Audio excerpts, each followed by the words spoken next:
Então, gente, agora nós vamos para as reações orgânicas propriamente, tá? Nós vamos iniciar falando das reações de adição. E aí, os principais conceitos que a gente vai aprender na aula de reações de adição o que é uma reação de adição, que a gente já tem uma noção por conta da aula anterior, hidrogenação, o próprio nome já fala, né? Hidrogenação, ou seja, tem a ver com hidrogênio. Halogenação tem a ver com halogênio, hidratação, né? A hidratação, todas as vezes que a gente fala que vai se hidratar, tem relação com água. Então, hidratação também tem relação com água. E regra de Markovnikov é algo que a gente vai ver especial. Quais são as características das ligações covalentes? Bom, a ligação covalente simples, tá, entre os átomos de carbonos é muito diferente da ligação dupla dos alcênidos e da ligação tripla dos alcinos, tá? Então, a gente vai ver aqui pelo comprimento da ligação e da energia também. A gente vai ver que tem essa diferença. As ligações covalentes são muito diferentes. Quais são as características, né, dessas ligações covalentes? Né, aqui no alceno, por exemplo, né, uma é mais fácil de ser quebrada do que a outra, tá? A gente tem duas ligações, então uma vai ser mais fácil de ser quebrada do que a outra. E aí, nas reações de adição, a gente tem exatamente essa insaturação, seja dupla, tripla, né? Por quê? Porque como a gente tem uma facilidade de quebrar uma ligação, a gente consegue adicionar ali alguma coisa. Né? Aqui duas são mais fáceis de quebrar do que a outra, né? E assim vai. Então, as reações de adição precisa ter uma insaturação. Basicamente isso. Com exceção dos cicloalcanos, né? Então, pode ser ciclo também, mas a gente vai ver inicialmente que necessita dessa insaturação, seja ela dupla ou tripla, tá? E aí a hidrogenação. Hidrogenação tem relação com hidrogênio, ou seja, é a adição de hidrogênio. Se eu estou falando de adicionar, né? Eu vou adicionar hidrogênio. E aí a gente já sabe que o hidrogênio ele não está estável sozinho, né? Então seria H2, né? A molécula de gás hidrogênio. E aí a gente pega um alceno, tá? A gente vai adicionar essa molécula de H2 aqui. Então esse H2 vai quebrar essa ligação aqui, essa primeira ligação. E aí a gente vai ver que vai faltar uma ligação aqui para esse carbono e uma ligação aqui para esse carbono, né? E aí esse hidrogênio, um entra aqui e o outro entra no outro carbono, completando assim as ligações que o carbono necessita fazer. A gente sabe que o carbono precisa fazer 4 ligações e aí, portanto, né, a gente tem as 4 ligações do carbono completas. Que seria, né, a hidrogenação catalítica. Aí aqui a gente tem um exemplo. Um exemplo da hidrogenação catalítica é, quando a gente fala de catalítica, né, quando a gente fala que alguma coisa ocorre pelo processo, né, de catálise, é porque há várias etapas, né, não é algo que acaba assim, tipo assim, quebrou, acabou. Não, a gente vai ver que existem diferentes tipos de catálise, a gente vai utilizar métodos catalíticos diferentes, mas no caso da hidrogenação catalítica, a gente vê aqui que no ácido linoleico, por exemplo, a gente tem 3 insaturações.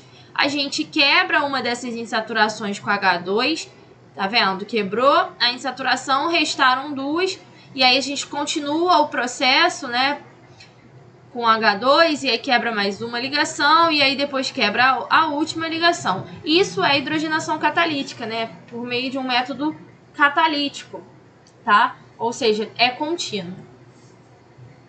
Então é importante perceber que essa reação de hidrogenação, além da adição de hidrogênio, ela é uma redução, né? Eu estou reduzindo ali alguma coisa, né? Por que eu estou reduzindo, né? Que eu falo que é uma reação de redução.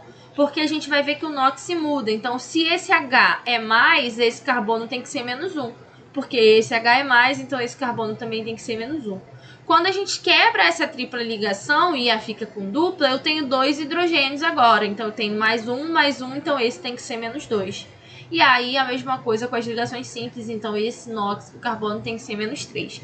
Então, ao passo que ela é uma hidrogenação, ou seja, uma reação de adição, ela também é uma reação de redução, tá? Porque a carga do carbono diminui.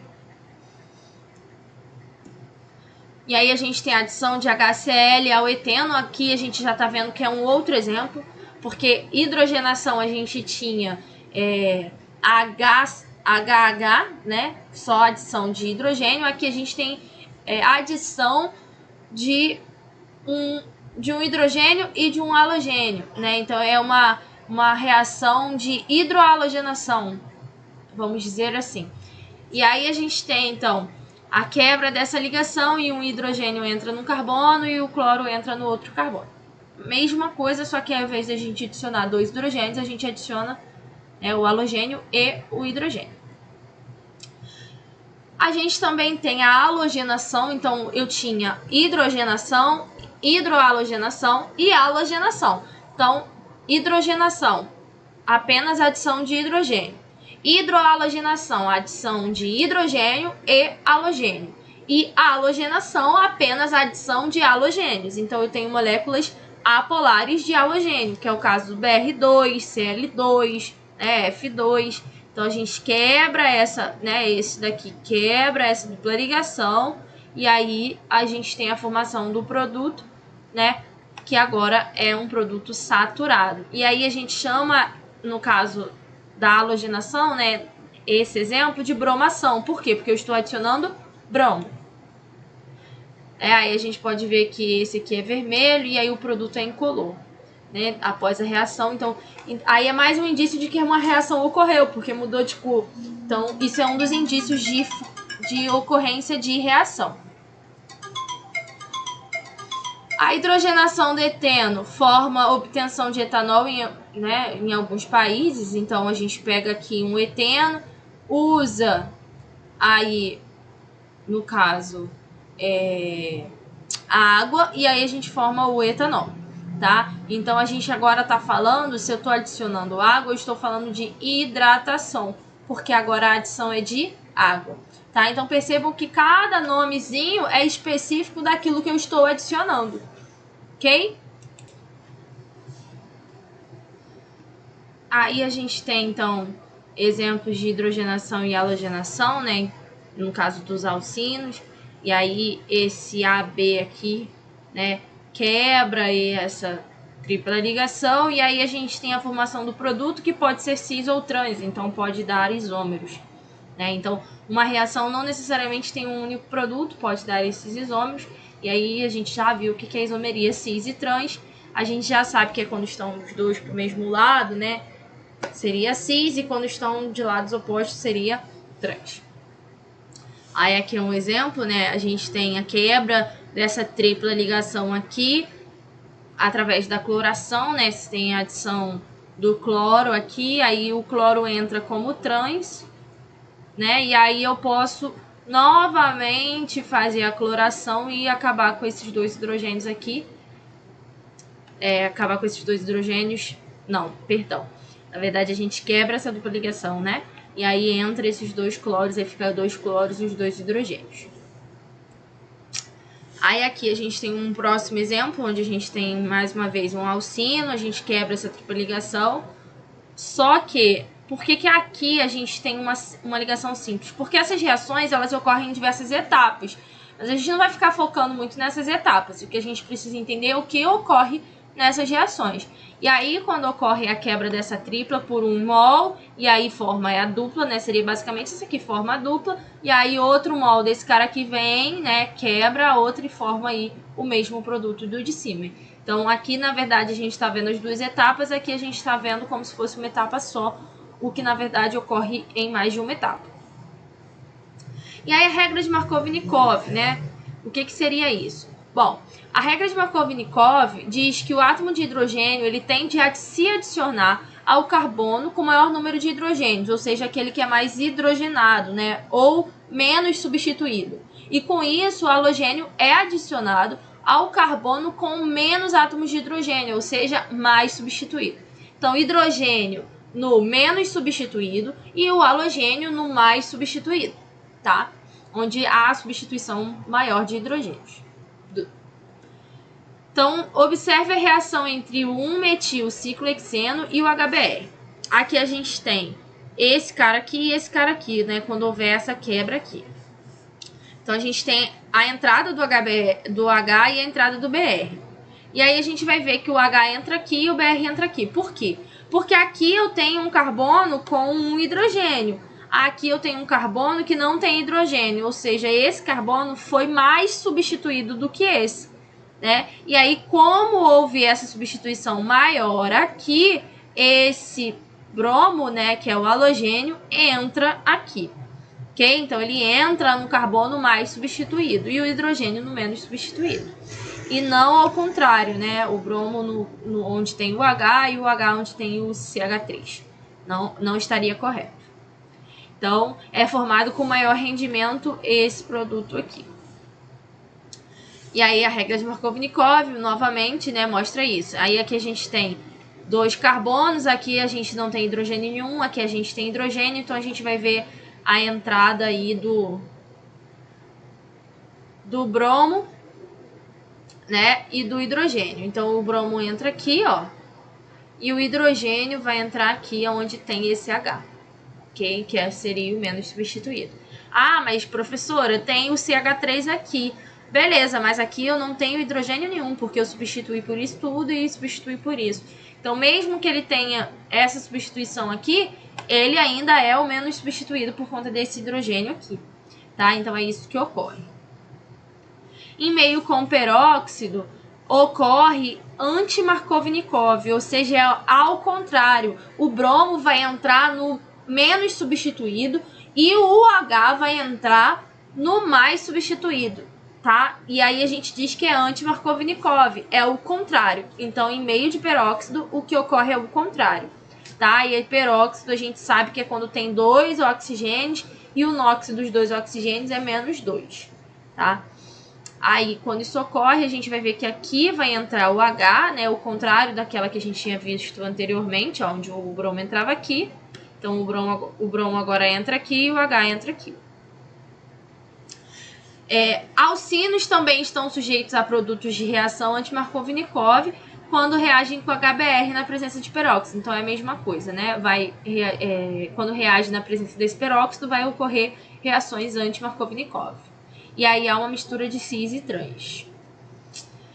Reações de hidratação. A reação da adição de água a alcenos e alcinos, ela não é energeticamente tão favorável quanto as outras reações de adição, tá? Na presença de quantidades catalíticas de ácido, compostos insaturados são capazes de adicionar água, então quando há quantidades de ácido, a gente consegue fazer isso, tá? Então aqui, ó, eu tenho excesso aqui desse ácido, né? Aí eu consigo adicionar essa água. Mas se eu não colocasse esse excesso de ácido, essa reação não é tão favorável. Tá? E aqui a gente vai ver a mesma coisa, né? Eu tenho um ácido aqui, ó, o H+, e aí a gente tem o equilíbrio, né? A tautomeria, que a gente também já viu em equilíbrio, a gente sabe que é isso aqui, e a gente também viu em isomeria, né? E o porquê que esse equilíbrio está deslocado para acetona e não para o enol. E aí a reação de adição em alcadienos é quando a gente tem mais de uma dupla ligação.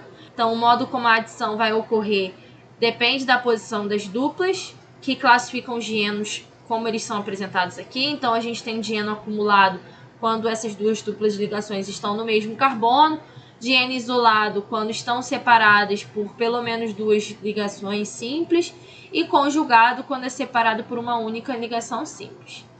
Nos dienos acumulados, ou seja, naqueles onde está no mesmo carbono, e nos isolados, as reações elas vão depender da quantidade de reagentes.